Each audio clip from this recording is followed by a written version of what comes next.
All right, so we're doing a second example, going through all the different things we can ask about a quadratic function when it's in vertex form. All right, so this go around, we want to know, is it concave up or concave down? Is it stretched or shrunk? Again, we're going to look at our A value. We know that this is a vertical stretch because it is bigger than 1. We also know it has not been reflected, so it's going to stay concave up, and it's been stretched. Okay. Our vertex, we know we have horizontal shift opposite to the sign, so we're going left 3, and we're doing a vertical shift down 1. So our original vertex at the plane Jane x squared is going to be at 0, 0. We're going to move 3 left and 1 down, so there's our new vertex. And so a real quick sketch, we're looking at that, right? We're going to fix that in a little bit. So -3, -1 is our new vertex. Is this a max or a min? Of course it is a min because we can tell that from the graph. Because it is concave up, it opens up, so it will have a lowest point that is the vertex. Axis of symmetry, we're just going to say, hey, what is the x coordinate of the vertex? It is -3. Don't forget to say x equals.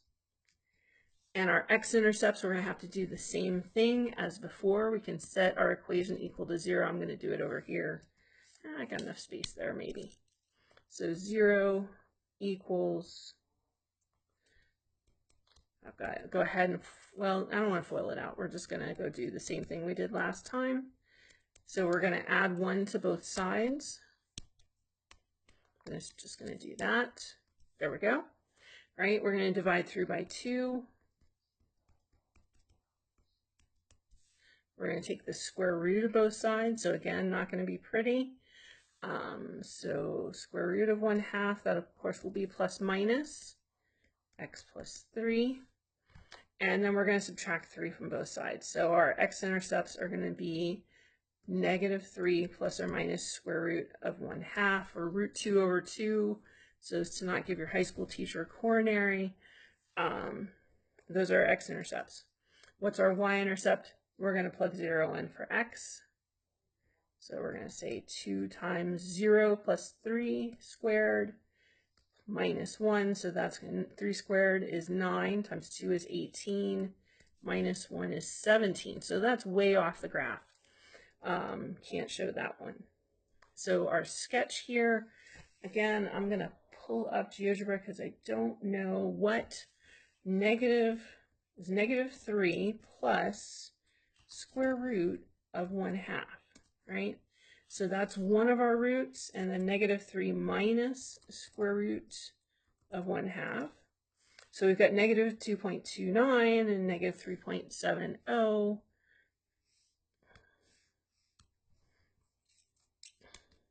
So -2.29, so it's about here, and -3.70 is about here. So this is pretty steep, which we expect because it's a 2 on the vertical stretch. So something about like that. Domain, all real numbers. Range, what's our bottom y? -1. That is included, and it's going all the way up to infinity. Now, where is my graph increasing?